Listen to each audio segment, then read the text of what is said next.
the first time that I was with Scott, I was at a small group reading, and my late husband came through, and he started describing an illness. He was describing his death. The death, it was like a bit of a process, and thank goodness my very, very close friend was sitting beside me, and she was also very, very close with my husband, and the two of us just looked at each other, and we were like, okay, this is Jim. Scott just described it to a T, and, my friend and I, we just sort of looked at each other. If you were to say who was the outgoing person, who was the shy person, it's definitely Jim was the outgoing person, and he could be blunt, and he would air my dirty laundry, and he would just say what he would have to say, and it was embarrassing because Jim was Jim. But at the same time, that's Jim. If you had done it any other way, I would have said, that's not Jim. So it's very nice knowing that how he was here is how he's coming across over there, which is it's a very comforting thing. And it's very nice to know that he's still around. I really believe she visited him. He just wants you to know he knows how much you loved him. And everybody in the room, their jaw just knowing dropped. exactly what someone needs to hear. That she called you, but nobody really. It was incredible. And then I was like, oh my God. There's more after this life. This is Ripple Road. Hello and welcome back to Ripple Road. This is episode 8 and I'm Scott, and this is the story of how I became a medium. You'll fidget with your what do you call it, the shirt tail, and then you'll rub your leg, and then you'll just stare into space in a certain spot and come up and say, okay, what does this mean? What does that mean? Your body contours to whatever kind of reading that you're trying to give. Like, it's so accurate. See people cry, not see people cry, but you can see you're healing them, it's just so amazing. So in the last episode, I talked about a large number of years where I just kind of rambled around between jobs, hanging out with different groups of friends here and there, really just trying to find my way. I didn't fit in, I felt like. That gets even more severe when I decide to finish up my college degree and I had these credits from University of Delaware and St. Peter's College, and let's use them, let's do something with my life. So I signed up and went into Rutgers University in Camden, New Jersey, and I decided I was going to be a graphic design major, put my artistic abilities to good use, I'm going to school now at like 29, 30 years old, and it's like these other guys are like 19, 20, 21. We'd go into Philly for these networking events, from big-time ad agencies, internships, marketing events, get your design portfolio critiqued, and the thick rim glasses, the skinny jeans, these things are like in. And at my age, I'm looking at it like I grew up grunge. I grew up like baggy jeans and things. So, I'm trying to fit in, but it's obvious that I don't, The only reason I bring this up is because, I graduated. I did pretty good, and my portfolio of design work looked good enough, I guess. And I got interviews at pretty big-time ad and marketing agencies in Philadelphia. There was this one, I'm talking super premier. It's like the top 3 floors of this office building. So I go in, and I don't know, I'm dressed in like maybe a blazer and like some jeans and... Anyway, the guy, I don't know if he's the owner or just the head of hiring, he comes around the corner, takes one look at me. He's like, hey, Scott. And you could tell immediately, like he couldn't even hide the expression on his face. I didn't get that job.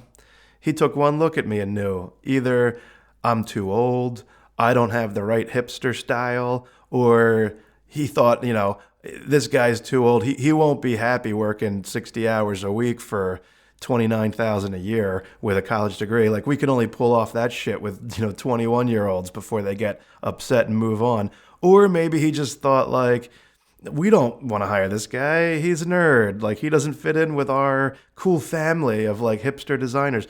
But whatever, he was nice enough. He went through the interview, but you could just tell it was done as soon as he saw me, But I'm determined, I mean, I finished up my degree. I'm proud of myself. I'm in, student loan debt. I don't have any other plan B. It has to be this, And I mean, look, it uses my passion. I'm artistic. I'm a fair illustrator. So I'm so determined. I finally landed this job in the city at this small-time magazine, just as like a print art supervisor. So I'm working in this magazine when the 2008 financial crisis hits and all the ad dollars go away, It's like print was already kind of hurting. And then next thing you know, I lose the job. So I'm like, God, I only had it for a few months. What is the world trying to tell me? My mind is like, I'm never going to give up on this. Like, I am determined. But the hand of God, the invisible guiding force of fate, had another plan. I always wanted a ferret, and Jim never, ever, ever wanted a ferret. And I told the kids, we're just going to keep the ferret upstairs. And Jim was not fond of the ferret, and he often would be in bed, and the ferret, I don't know if you've ever seen a ferret, but they like spring, and my ferret's name was actually Springer. And he would spring on the bed, and he would play, and he would romp around. And Jim loved animals, but to him that ferret was just really ridiculous, and it used to make his hands bleed because he would wrestle his hands, and Jim wasn't well at that point. But this one day we were at a reading, and you said, I don't know what Jim's doing, but he's like batting at this, I don't know if it's a squirrel. I don't know what, it's the weasel. Maybe it's a weasel. And if you know, ferrets look like weasels. You were just like, you were standing there and you were like looking down at your feet and you were like sort of swinging at it with your hand. And he used to just drive Jim absolutely nuts. And what was really weird was that Springer had just died about 4 days prior to that reading. And so I know that ferret was over there with Jim. And as much as Jim didn't care for the ferret really liked Jim. So he was springing around his feet. So I can't believe he found him on the other side. I am determined to not let go of this design dream, And I actually found an opening for a job in North Wildwood. And I'm like, well, I mean, Wildwood, I've been down there before, down the Jersey Shore. Like, I worked there out of high school. I've got family in the area. I'm like, all right, I'll apply to that job. So I go down, I interview for the position. It's graphic design. And the guy that runs the place is Ricky. Ricky is this guy from like Bologna, Italy. So he's got this cool Italian accent. He's trying to start out this design company for real estate, create this platform where realtors can upload, new houses and information and print up their brochures and make it like an internet online, database for realtors to get print collateral and brochures and placards and all this kind of stuff, So he's trying to get this business off and running. He's got a couple of real estate clients that he's still doing design work for, but his main focus is getting this internet thing up and running. So I take the job. And, it's not a lot of design work. It's a lot more trying to get this business up and running. I mean, I didn't have a lot of money. So Wildwood had these like little motels, it was like one room efficiency boarding houses, really. I mean, flop houses, they're like crack houses, It's like that I got a room. It was, I don't know, $100 a week or something, bathroom shared, down the hall. And it was like disgusting. There's like people that would be like hanging out, drugged up. One guy even pulled me aside and he's like, dude, are you a cop? I'm like, no, I know you guys think that. He's like, well, what are you doing here? I'm like, I work at this graphic design place. Graphic design? Come on, man, you're a cop. I don't, really? Like, you guys are what? Like shooting heroin? What are you doing? I'd have better things to do with my time if I was a cop.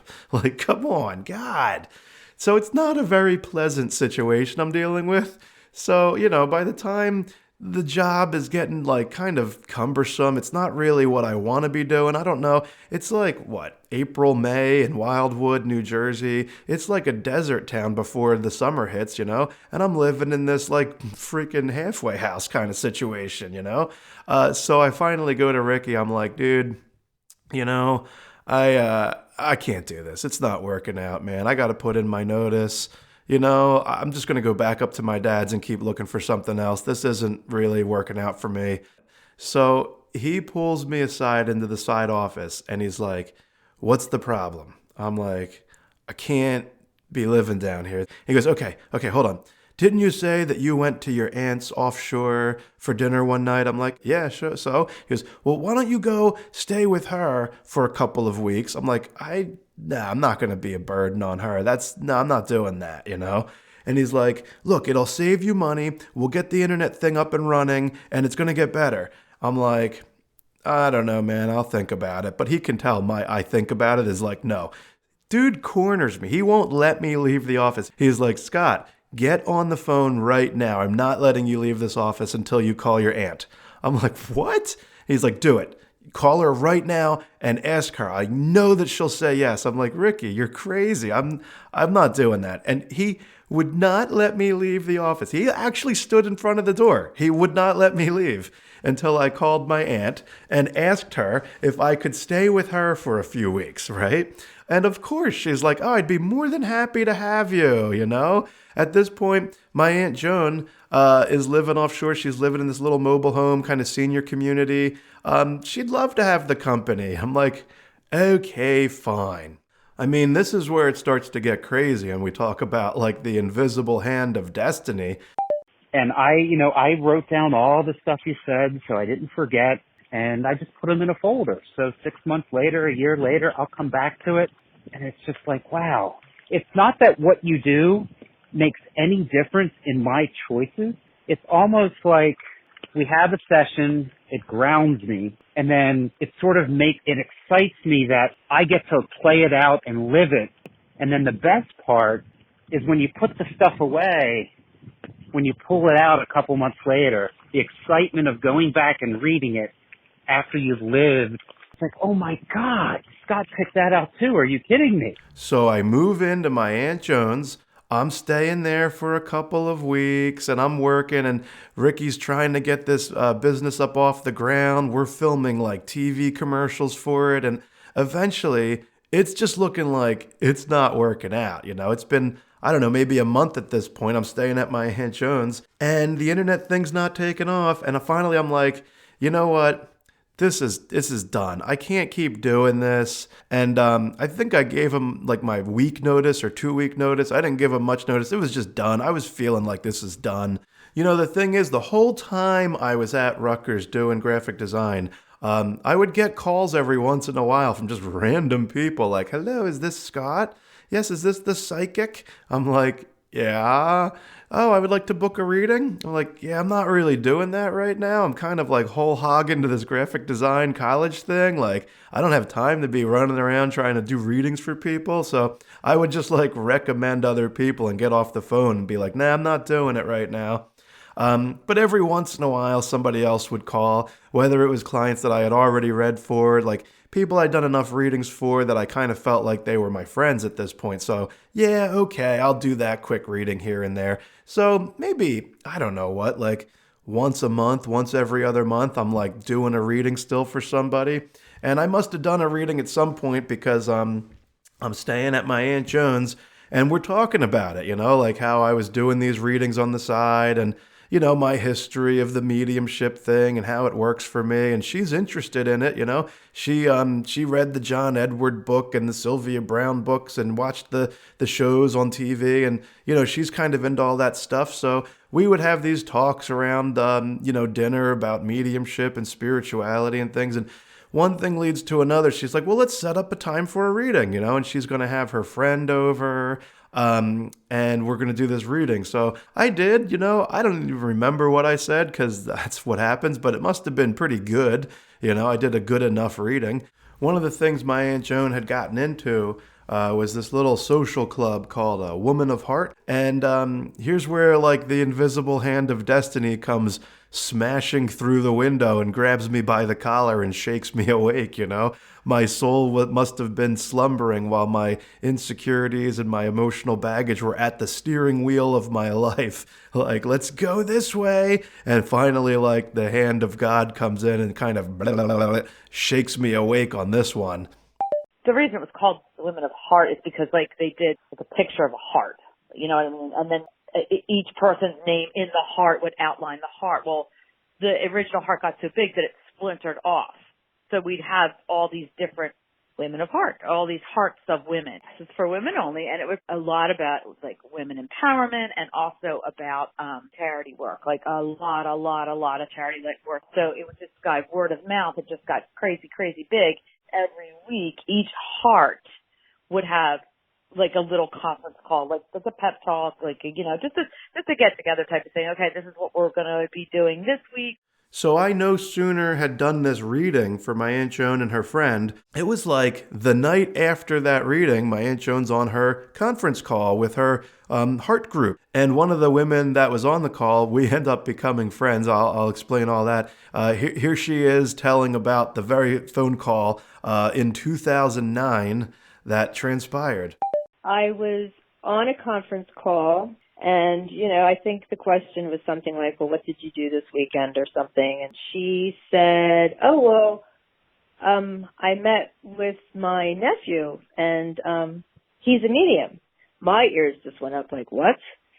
And then we started asking questions, and then everyone was interested in going. But, yeah, if it wasn't for that phone call, I would have never connected with you, and I would never have connected with Jim, I'm sure. So they're all like, we got to set this up, you know, we want to do this reading, you know. So the name gets passed around. I think my Aunt Joan even contacted me and was like, these ladies want to get together and have you over to do a reading. I'm like, sure. At the time, I'm like crashing at my friend's house up in Delaware, and like, you know, it's like, okay, I'll come down next weekend to do this reading, you know. Meantime, I'm like still looking for design work up in the Philly area.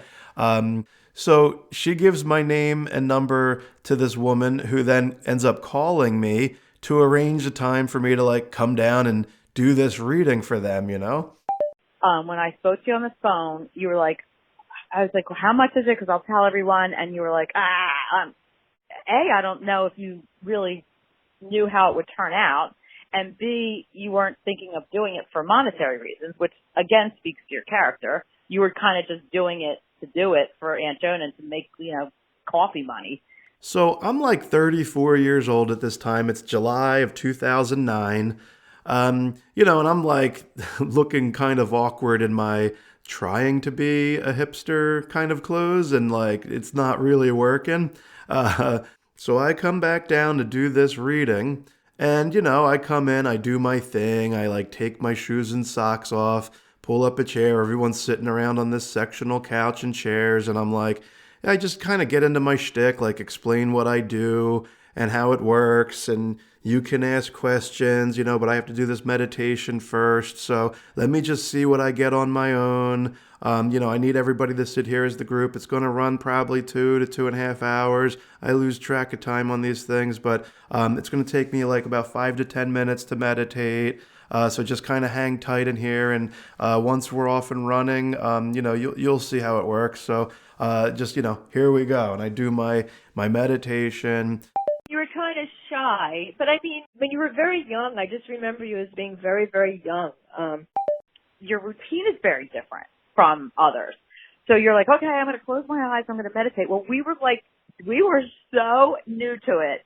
When you were meditating, we were like imbeciles in a church. You know, when you're like 6 years old and you have to be quiet in church and you start giggling. I mean, I've done a number of readings at this time, so I'm kind of used to my regular spiel. You know, it gets emotional. It can get pretty deep and personal. Like, I'm really digging into like your most private self, you know, and that's kind of how readings with me work, you know. And, you know, I'm starting to feel and sense things, so I start bouncing around the room with messages, right? Like, this is what I do, so okay. Jim died in 2006. So he had been recently passed, and he died in July also. He died July 2006. So we have this reading, and you said somebody's here's birthday coming up. And Jim's birthday was the day before mine. His was July 31st. Mine is August 1st. And we'd always celebrate, but we'd always have to celebrate on Jim's birthday night because, you know, he's Jim. And I didn't care. So we always went out on July 31st, and he made some sort of reference to that during that reading, like, meaning like his birthday was better than my birthday, in a joking manner, of course. It was very, very clear that it was him. So Joanne was in this reading, and she ended up being so impressed that, I think she pulled me aside after the reading and was like, "Can I get your information, your number? I think I have some other people that would be interested in this." And she's like a very social butterfly type. Like, she knows half of Cape May County. She knows everybody. She just, between the Women of Heart thing, she was a dance teacher. She's got her hands in all kinds of different little businesses and friend groups. She knows everybody. I would write like a newsletter, and I had everybody's email address. So I would keep everyone in all of the hearts, like, apprised of what was happening. Like, okay, so such and such is having a party this night, this one's having a party that night. I think at the time I was like, okay, like, I mean, I don't really do this, but like, I'm kind of like a non-confrontational type. So I'm like, okay, sure, here's my number. And I'm thinking in my head, like, I can always say no later, whatever. Like, I did this as kind of a favor to my aunt, I guess. Joanne reaches out. I mean, it must have only been a couple of days after her reading and was like, I have a group of friends that want to get together. Do you want to come back down? And I'm like, sure, set it up, I'll come back down. So next weekend I come back down. She's like, I can set up too. I'll have you working Saturday and Sunday. I'm like, all right, knock, knock, Aunt Joan, can I stay here again tonight? So it's like, by the time that weekend's done, now they're all talking. I did their readings, and they're like super impressed. I definitely 1,000% reached out to people. I'm like, can you get 6 people? Yes. And then boom, that would be done. And then I'd reach out to another person, and I think pretty much everyone that I reached out to was very interested in it. So I come back down like the very next weekend to do 2 more readings. It was like, I think Saturday and Sunday. She had me at 2 different houses, 2 different groups of 6. She's like, you tell me what you want. I'll tell them anything, And it's like, okay, here's the address, and tell them this much money, and tell them this is how it works. Okay, fine. And I come down, I do the readings, I stay at my Aunt Joan's again, and then I go back up to my friends, and I'm crashing up there again. And then, no sooner a couple days pass, now all those women are talking, everyone's buzzing, and Joanne's the type that she just loves connecting the dots for people, I love doing stuff like that. I love, like, that's my thing. Like, I love organizing. I love setting things up. I love pleasing people. Like, I would love to put you together with this person and, like, to you to make out well with it and for them to make out well with it. Like, I love doing that kind of stuff. Like, talk about the right kind of person to meet. Like, wow, like, I met the right woman there. I mean, a couple of days goes by, she reaches out, she's like, I can have you booked an entire week. Is that what you want? Could you do that? I could do it the whole week. I could, she's like ready to rock with like reading after reading after reading. And it got to the point where I'm like, okay, sure, book it, I mean, we got comfortable enough that she's like, I think you should charge more. You're doing 2.5 hour readings. Let's be honest. Sometimes they run to 3 hours, and this is your time. And she's really good, like, at business, It's like she has that kind of mind to run a business. She's very entrepreneurial. And we just kind of hit it off right away. So it got to the point where I was like, you can be like my personal booking agent, my secretary for the whole, Cape May County, Jersey Shore readings, So at this point I'm doing it, and it's like, well, I might as well start picking back up, in Philly with readings too. Like, God, let's do it, let's do it, because I can't find a design job. So I just decided to like go for it. And I'm just going to do this now. If Joanne can keep booking me, and boy, could she just kept them coming. Like, she is a networker. She knows a lot of people. I remember where we were sitting around in the circle when you first came in, and you go through your routine of taking your shoes off, your socks, and my mother-in-law saying, is this going to be a Chippendale thing? No, I said, just hold on.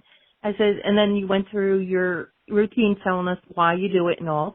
And that was the first time that my son came through after his passing. You were saying things that only he would tell you to know about his passing and what took place. you became my son and told me exactly how and when and what was going through his mind at his last moment in his life. You fixed your shirt, you sat there, and you went through the routine of what took place that night. And I had gotten records from the military. The same exact setting was where he was sitting, and you had explained it, where him going through you. That's the most thing that stands out to me. Because you were actually speaking in his voice.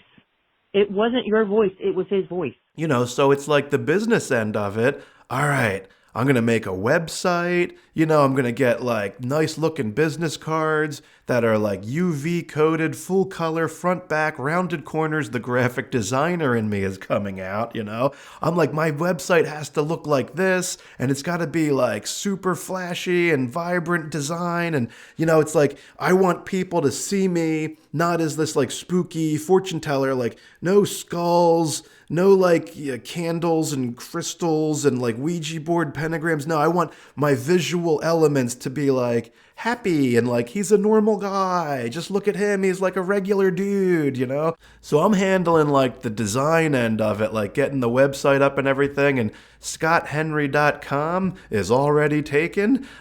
Even Scott with one T, Henry.com was already taken. So I was like, man, I'm going to use my middle name then, ScottEdwardHenry.com. That sounds kind of like regal, you know, like sort of knightly and British, like ScottEdwardHenry.com. Okay, I'll do it. You know, I never really liked the name Scott anyway. Like, it didn't really ever fit me, and I always thought about changing my first name, so I'll do Scott Edward Henry. Like, that sounds good, you know? So it just stuck, man, and like, I started out, you know, just because the website was Scott Edward Henry, then it's like the business card has to be Scott Edward Henry too. You got to include your middle name for like brand unity, right? Like it's a marketing thing. So then it's like my Facebook page and, you know, my Instagram, everything's got to be Scott Edward Henry. So that's what I'm going by. Like, am I the weird guy for using his middle name? I am, aren't I? But it's fun, right? I don't know. It sort of works. So I just kept it. Like, that's how that came to be. So it got to the point where I was like, Joanne, is it okay if I like put your name and email address down on my website? Like there'll be a little thing like a click here to book, and then I screenshotted your Facebook profile pic and it'll be like, here you are, like smiling, contact Joanne, you know, and here's her email. And she loved it. She was like so excited. It was like almost like, oh, this superstar medium, this like celebrity, and I'm going to be his booking agent. I didn't see it that way at all. But I think like she thought it was really cool, like all the buzz, all of her friends and their friends and relatives and everybody buzzing about this. And she's like the go-to person. I mean, I'm like honored, man. I am blessed. I kept telling her, you know, if it wasn't for you, I'd probably be working at some deli, like making sandwiches or something, you know, like I wouldn't be doing this. Like, I have her to thank for the whole career taken off, you know. She was at the right place at the right time, or I guess maybe it's just fate, man, destiny. It all came together. The first time you met with everybody was actually at my sister's house, and she was blown away. For one, you brought through her best friend that had passed away a year or two before, who just happened to be Jamaican. He was her personal trainer, and she was so close with him. When you brought Desport through, you literally, it's like Desport took over your body. You had this Jamaican accent, and that's how you were talking to her, and her jaw was on the floor. So it got so big, like me and Joanne are doing like business lunch check-ins, like we're going to like really take off to the next level, you know? Like she's excited, I'm excited. So one of her friends works over at the West Cape May Fire Hall, and she's like, you could rent the fire hall and we could have this big thing, we'll advertise it and sell seats. I'm like, all right. And we had talked to her friend, and it was like, if this is going to be like a for-profit thing, then the price of the fire hall rental is X amount of dollars. But if it's a not-for-profit thing, you know, you can get it for like next to nothing. I forget, it was like a real cheap rate for nonprofit. So I thought, well, let's just do it as like a marketing thing to like get my name out there. And she was like, well, we can do it, we can do it as a fundraiser because, she's still in this Women of Heart group and they're always looking for like charitable things. So she found this one family whose daughter, Katie, was battling cancer, I believe. And, it was going to be like a fundraiser for the family to like cover Katie's medical bills. And I'm like, sure, let's do it. So because it was for this charitable cause, I kind of felt bad about like turning away people. So I set up the whole apparatus online where you can request tickets and pay for them ahead of time and this, that, and the other. And, it's like 20 people, 30 people, 40 people. I'm like, shit, man. I'm thinking back to like my days at the spiritualist church reading the whole congregation. It's like, yeah, well, that was a big crowd, but they did their sing songs, they did their energy rafters, they did their whole thing to raise the vibration, and there's other mediums to kind of prime the pump, and everything worked good. Here I am in this fire hall, like I'm getting a little nervous, like how are we going to set this up? But I don't know, man, it worked at the Church of Spiritualism, so maybe it'll work at this fire hall, It got up to 62 tickets sold. And I'm like, man, I have no idea how I'm going to read these people, like 62 people. So we set up all the chairs in the fire hall and people are coming in. I do my regular spiel like I would at the Church of Spiritualism, and I just get up in front of the crowd and I'm like, doing my banter, regular guy Scotty, here I am, taking my shoes off and giving them the rundown, and then I'm going to meditate again really quick. I know this is awkward with 60 of you, but let me just take a couple minutes to just kind of fill the room with white light. It's what I do, and we'll be off and running. First time I saw you was at the firehouse, so it was the first time you did it, but I had never been to see you, and so when I sat down, we were right in the front row. And you started talking to somebody behind me. I mean, all the stuff you were saying, but I didn't know what to do. Like, I wasn't sure, can I talk? Can I not talk? I didn't have any idea what I was supposed to do. And I just didn't know, should I say something? What should I do? And the person behind me wasn't really, they were like, oh, kind of, yeah. Like, and I'm thinking, oh, no, it's me. I think it's me. But I didn't know if I should say that. That's when I was like, oh, my gosh, he definitely sees something there for sure. I was like, oh, he definitely has a gift. I think I went on in that room for over 3 hours. It was like in my mind that I had to try to get a little something for everyone. I don't know why it was in my mind to do that, but it was just, I could just feel the vibe of the room and I just knew I had to deliver messages. I was bouncing all over the place that night, My Uncle Joe died in 1997, and he was 35 when he died, and he died in a car crash. He was born with only one eye. I said out loud to myself, or in the car, Uncle Joe, if you can hear me, have this guy talk about your eye, so I know that you can hear me. So I was pretty much one of the last people to arrive. I sat in the back, quiet, by myself. I guess 3/4 of the way through the reading, you had said, this guy, the one that had died in the car crash, something about his eye, and I just said, that's me. So I knew that Uncle Joe had heard me, and I just know that you're legit. And before the actual night of the reading, like a couple of weeks before, I think, the girl that the fundraiser was for, Katie, passed away. She lost her battle with cancer. And now it's like, oh my gosh, like we sold all these tickets. Like, what are we going to do? Like, it's got to go to something. Joanne's like, don't worry about it. Between the Women of Heart and everybody that I know, and we're going to put the word out. We're going to find like another like charitable cause. So sure enough, we did. We found this other family who also had a daughter that was battling cancer. And we contacted them. And it's like, okay, we're going to set this up for you guys now. Okay, cool. So the night of the reading, I'm bouncing around the room. I'm giving messages all over the place, this side, that side. And there's this main aisle. I had set up the chairs where like the main center aisle, I could walk up and down. And I'm walking up the main aisle and I stop at this one woman sitting right there at the chair next to the aisle. And I look and I pause and I'm like, this reading was originally for a young woman named Katie who I think passed away recently. And I look down and I'm like, do you have a connection? Do you know who I'm talking about? And it was her mother.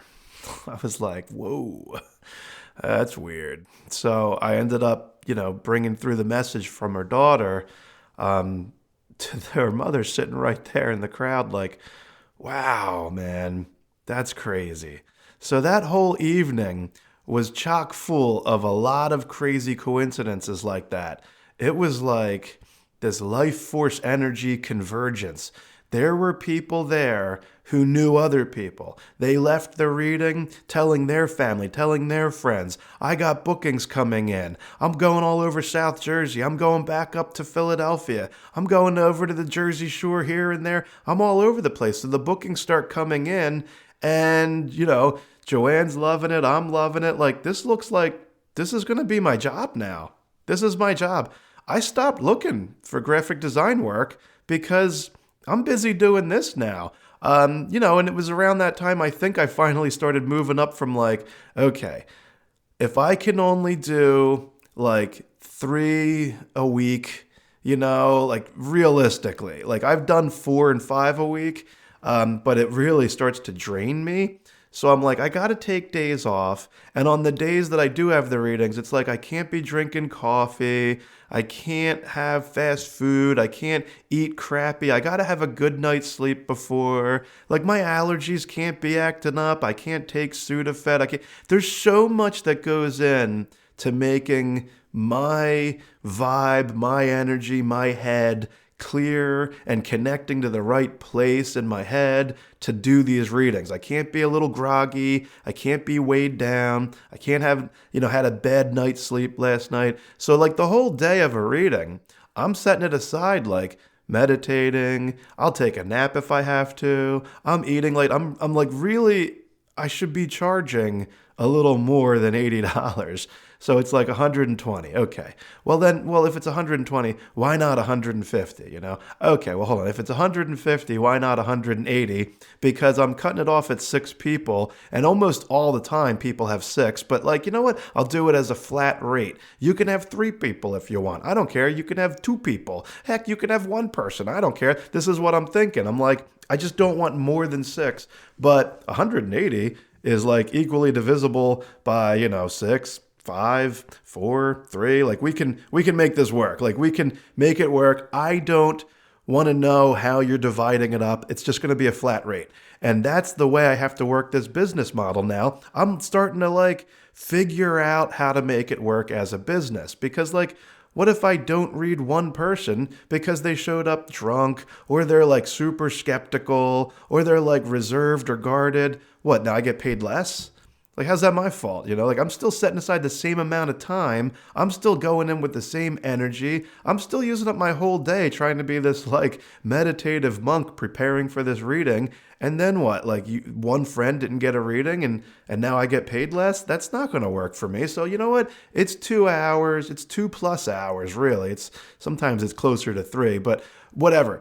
I'm there doing a reading. So I'm going to get paid this much. And that's the way it's got to work. And Joanne was like so supportive of that. Like she was probably the one that came up with the idea in the first place. Like this is how you have to handle it. And I'm like, you're right. This works. There was a person I didn't really know that came and she didn't really believe that this was going to work. You said she was like, who's that nurse? Florence Nightingale. And her aunt wanted to thank her for everything she did for her. And she was a puddle of tears by the time you finished the reading, and I think she was a total believer by the time you were done. What was interesting, you connected with my grandpa, and you said you're seeing, like, change falling. And my grandfather used to, like, whenever anyone got a new car, he would put, like, change in it for good luck. Really cool, and I knew immediately like who you're talking about. So, by the time I'm like going to like Labor Day picnics and somebody else in the family is getting married and it's out there, man. So you're the medium? Oh, I heard you're like doing psychic readings, I had one cousin that came up to me and he's like, I saw online you're doing these psychic readings. I'm like, yeah, I am. And he's like, I only need to talk to one person. I'm like, oh, okay. He's like, my Lord and Savior, Jesus Christ. And I'm like, that's cool, man. That's cool. So you're going to accept Jesus and you're going to still talk to these spirits? I look, everybody's different, And then it's like the judgment and the criticism. I mean, real condescending. It's like coming out of the closet if you're gay, right? If you have that moment where you're like, I gotta be me. I gotta do me, you know? And you have this epiphany, and then you step that first foot out. Look, man, once you're out, you're out. Right? That's the fear. That's the fear of coming out. Once you're out, you're out. And then everybody sees it. Well, it's just like that being a medium. You're out there now, right? Like for good or bad, people are going to criticize you. And what's funny is it's kind of just like being gay coming out of the closet, being a medium coming out of the closet. There's always like somebody that walks up to you and they're like, you know, your uncle on your mother's side was a medium too. It's like being gay. Someone, you know, your uncle on your mother's side was a bit queer also. Like, what? Are we having this conversation? Like, oh God, like it just invites the craziest conversations. Like, you can't put it back in the closet, man. Like, you're out there now, you know? Like, people just assume what they assume. People say what they say. Some of it can just be like some pretty repugnant stuff, but it is what it is. You're out now. You know, that's how it felt for me. So through Joanne, you had popped up a few times on social media where she had coordinated like a couple of your visits in the beginning. I remember when you first started coming to Cape May. Didn't get a chance to go to one of those, and she had mentioned that you'd done phone readings too. And I was like, maybe that's more my speed. Maybe, you know, I can carve out, you know, the 40 minutes to an hour that I need to do that. I was super nervous about it before I spoke with you, and then as soon as I got on the phone with you, it was like we had talked for a million years. Career-wise, like there was just some insightful information you gave, like how the beginning of the job that I just started was sort of like a stepping stone to like a bigger future in the position, which I've definitely spoken to my boss about. He wants to give me like a contracted job in the next couple of years, which is on par with what you said. A little thing about my grandmother's house. She had been going through some medical stuff, and in the process, my parents were trying to figure out what they were going to do with her house. And you had told me, you know, don't worry about it, son. It's like not your concern, but just to let you know that house will be sold, you know, while she's still alive. And that also happened. As life has gone on in the past like 3 years, little things have been popping up too along the way that I keep saying in the back of my head, like, oh yeah, Scott said that. Pretty specific stuff that you would never think. I don't know. You have a gift for sure. So now Joanne's friend had this house over on Hughes Street in Cape May. It's like the historic area, this big old Victorian, you know, house. And on the off season there, it's not really being used that much. It's not like rented because it's not the summertime. You know, Cape May is kind of like a summer town. So it's like, well, we can go over there and we'll have it in the front foyer. Like there could be 10 or 12 people in there and we'll do like a little mini readings. And so we did, you know, we set it up where it was going to be like, okay, you know, this Friday night, it will be, 12 people at this place on Hughes Street. She shows up, like she's going to be like my ticket taker or whatever. And she's going to sit in on the reading too. And then her friend Chrissy is going to be there. And Chrissy's sister, Elise, will come. And here's what's crazy. You know, Chrissy and Elise were on that original Woman of Heart conference call with my Aunt Joan. So this is like all coming full circle here, you know. And I did this reading, and I remember, you know, doing the reading pretty good. And I wasn't really picking up too much on Chrissy or Elise. Like, I got some things. I'll never forget the drive to my sister's house to pick her up. And it was like a cold winter night, and I looked up at the sky, and I was like stressed out. And I looked up, and there was a full moon, and it just made me feel like everything was going to be okay. I pick up my sister, and we get to Hughes Street. I remember that across from me and my sister were these two women that were sitting on this like little love seat. They were scholars, and everything that you said to them, they were like, no, they were just not pleasant people at all, and I was so angry for you. But then there were other people that you were doing a great reading with. You touched on my sister and brought through Desport again. But the only person you didn't really read was me. And that's Elise telling the story about that first reading. You said, well, let me open it up to questions. Does anybody have any questions? So my sister raised her hand, and I think you knew that I hadn't been read, so she said, well, do you get anything for my sister? And then you're like, I have a grandmother here. And my grandmother had passed a couple of years back, and she was like a second mother to me. And the first thing he said was, "What's the deal with the salad dressing? Was there something special about her salad dressing?" My grandmom always used Good Seasons Italian dressing. It was always better than everybody else's, and nobody could figure out why until one day we asked her, and she said, "Well, I always add a teaspoon of sugar to mine." You just mentioned salad dressing, which was the most random thing a person could possibly mention. When we were little kids, she sang a song to us about 3 little fishies, and she sang that song all the time to us. My sister and I would sing that song. Oh my God, you remember when Grandma would sing that to us? And I think that you read that I was not in a very good place mentally and emotionally about, my life and my direction. And then everything changed. You looked at me and you said, you think you're this little fish in this little pond, and the thing is that you're really not. You're this big fish in the little pond, but really you're going to become a big fish in a big pond. And it's like you opened up this door that had been locked for so many years in me, and it's like you opened the door and turned on the light and threw away the key. It was like somebody was telling me that they believed in me, and that moment changed my life forever. I remember being up at my dad's this one time, and I was like, I'm going to meditate, and I'm going to go in, I'm going to figure out, what's the story with my love life? What is going on here, man? I'm psychic, I should be able to see this, So I go into this deep meditation, and I'm in this little circle of my soul family, and I'm getting the information, and I got the name Michelle.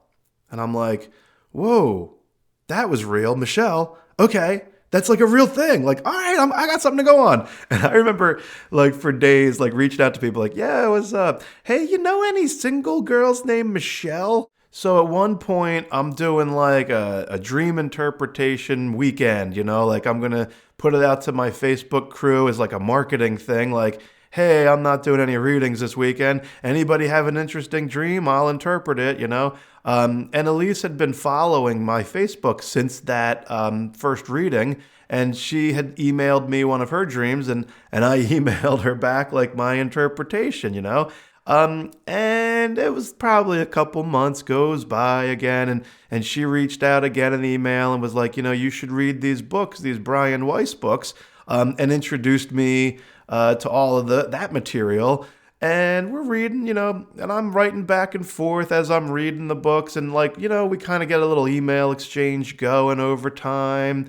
And we're growing kind of close. We're starting to share more. It's this kind of cool email pen pal relationship. If I meet somebody and I'm interested in them, I kind of will put my foot in my mouth. I'll act awkward, or I'll act like the ham or the showman, or I don't know how to act. You know what I mean?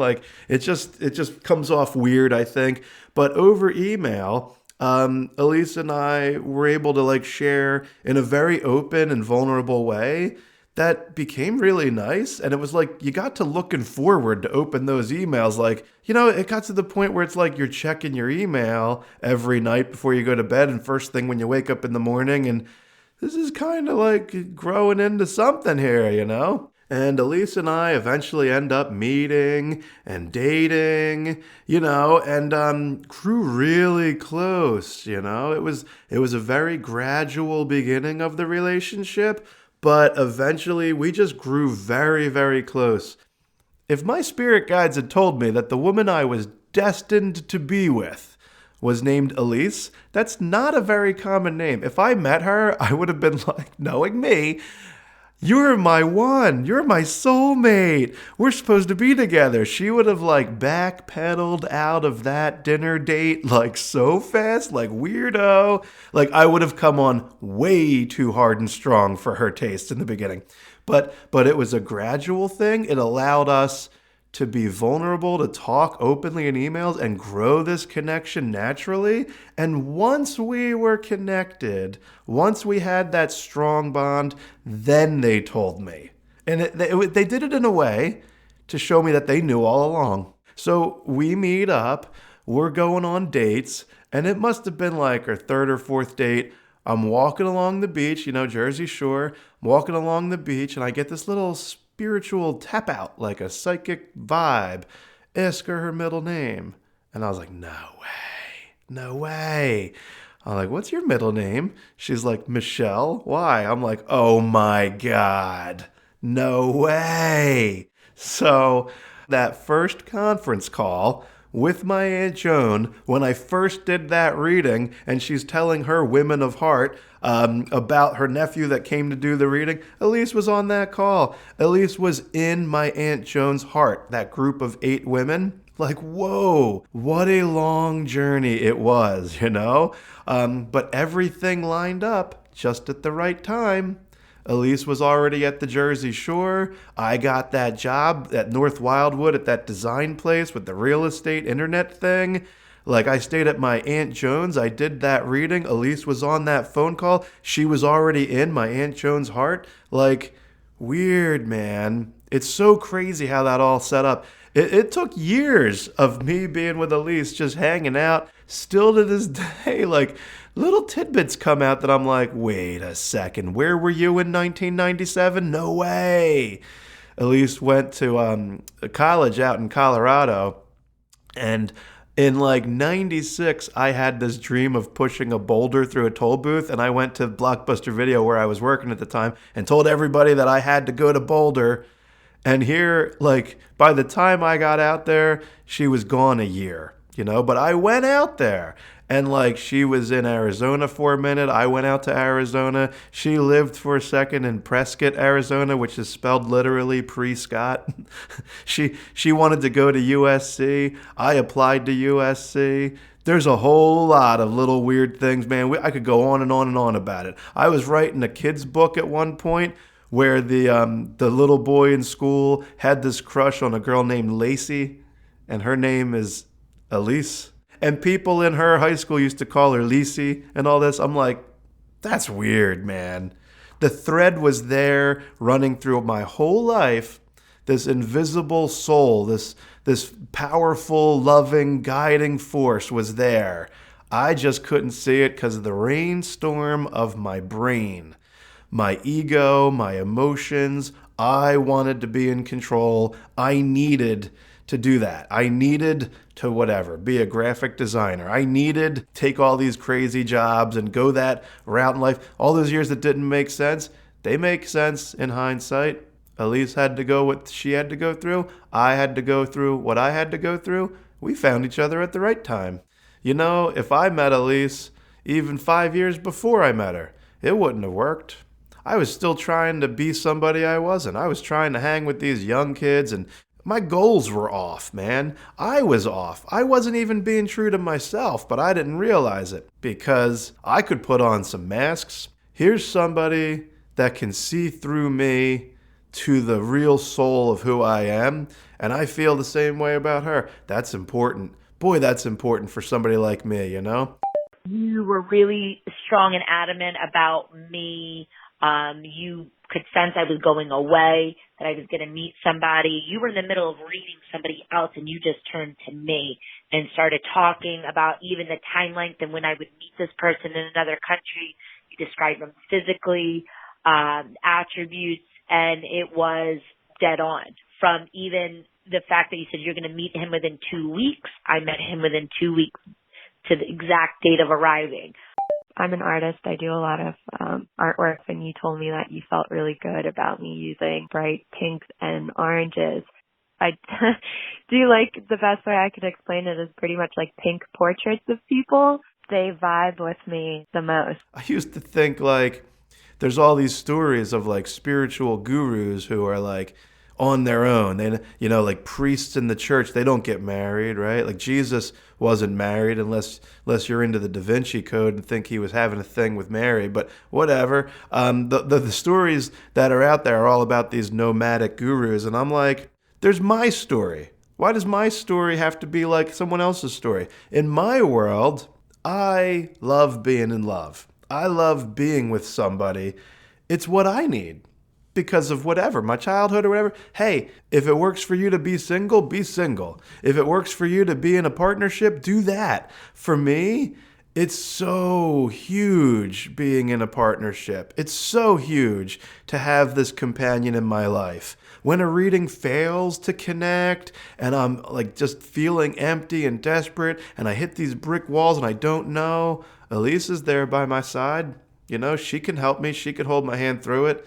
So hugely beneficial. So looking back, it's like, man, that woman of heart thing, that really came together at exactly the right time. Joanne knew all these people. My Aunt Joan was in the heart with Elise. Like, wow. The spheres of the universe were all converging to that point. My life has never been the same. I've been a full-time medium as like my primary occupation, my only job, since 2009. Like, that's crazy.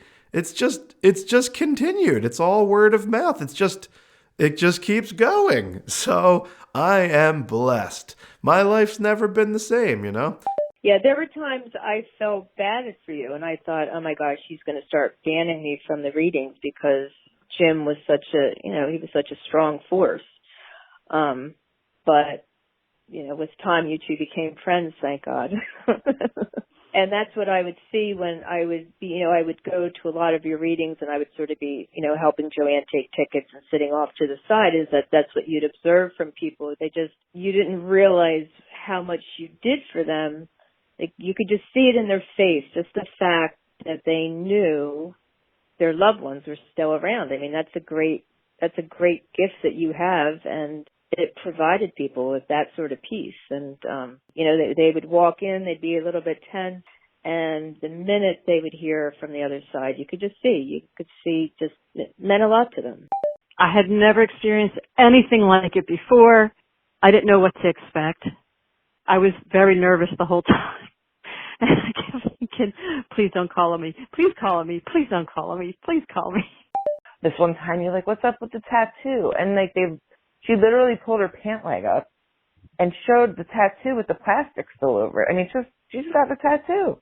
I mean, the person I needed to speak to came through loud and clear. There's so many things that you said that obviously to me was like, yeah, there's no way unless he's talking to them. She was actually someone who we had suspected that her husband may have had something to do in her death. You put your hands to your throat and you said, the bastard killed me.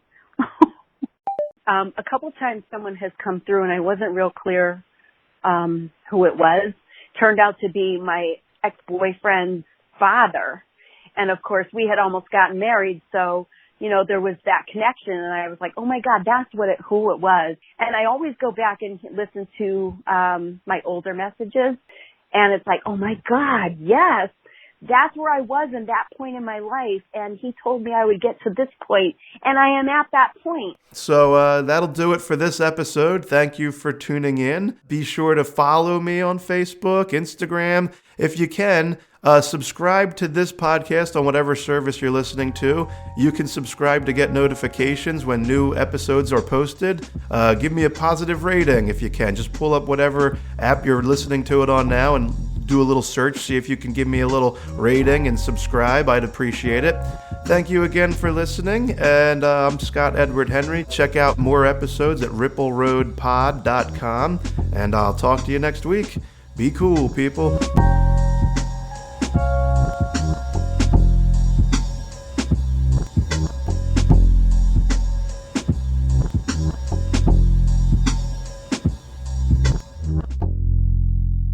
You're my density. I mean, my destiny.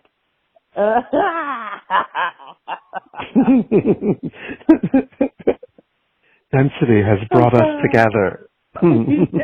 Such a nerd.